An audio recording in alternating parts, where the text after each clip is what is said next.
వ్యతిరేక బడ్జెట్ను, దేశ సంపదను కార్పొరేట్లకు దోచిపెట్టే ప్రజా వ్యతిరేక బడ్జెట్ను, దేశ సంపదను కార్పొరేట్లకు దోచిపెట్టే ప్రజా వ్యతిరేక బడ్జెట్ను, సిగ్గు లక్షల కోట్ల రూపాయల ప్రజాధనం కార్పొరేట్లకు దోచిపెట్టడం, సిగ్గు లక్షల కోట్ల ప్రజాధనం కార్పొరేట్లకు దోచిపెట్టడం, నశించాలి ఈ కేంద్ర ప్రభుత్వ ప్రజా వ్యతిరేక విధానాలు, నశించాలి కేంద్ర ప్రభుత్వ ప్రజా వ్యతిరేక విధానాలు.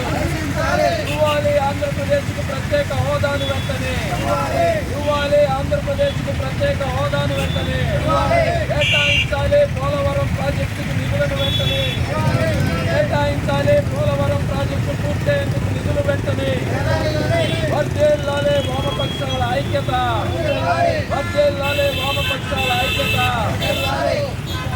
ఆధ్వర్యంలో దేశవ్యాప్తంగా కేంద్ర ప్రజా వ్యతిరేక బడ్జెట్ని నిరసిస్తూ దేశవ్యాప్తంగా నిరసన కార్యక్రమాలకి వామపక్ష పార్టీలు పిలుపునివ్వడం జరిగింది. దానిలో భాగంగా ఈరోజు కావలి పట్టణంలో వామపక్ష పార్టీలన్నీ కూడా ఈ నిరసన కార్యక్రమాన్ని నిర్వహిస్తూ ఉన్నాయి.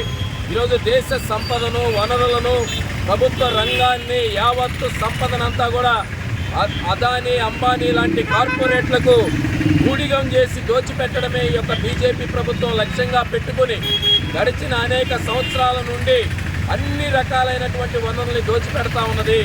లక్షల కోట్ల రూపాయల యొక్క రుణాల్ని మాఫీ చేస్తూ ఉన్నది.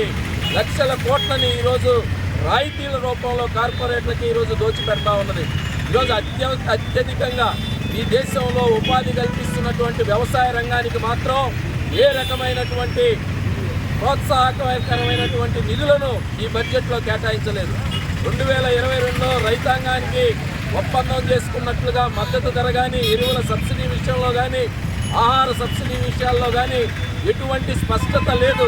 విద్యా, వైద్య రంగాలకి ఈ యొక్క బడ్జెట్లో నామమాత్రమైనటువంటి నిధులు కేటాయించడం అనేటటువంటిది జరిగింది. స్కీమ్ వర్కర్లకి వేతనాలు పెంచేటటువంటి విషయం మీద కానీ, మహిళా సంక్షేమం మీద సరైనటువంటి కేటాయింపులు కానీ జరగలేదు. బడుగు బలహీన వర్గాలుగా ఉన్నటువంటి దళితులు, గిరిజనులు, మహిళలు, అణగారినటువంటి వర్గాలకి తగినటువంటి విధంగా నిధులు కేటాయించలేదు.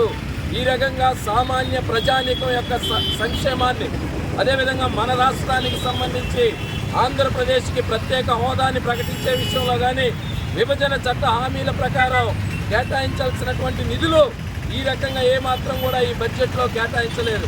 అయినా కానీ ఈ రాష్ట్రంలో ఉన్నటువంటి అధికార తెలుగుదేశం పార్టీ, జనసేన పార్టీలు మౌనం వహిస్తూ ఉన్నవి. వైసీపీ, బీజేపీ విధానాలకే వంతపాడుతూ ఉన్నది. ఇది సరైనటువంటి చర్య కాదు.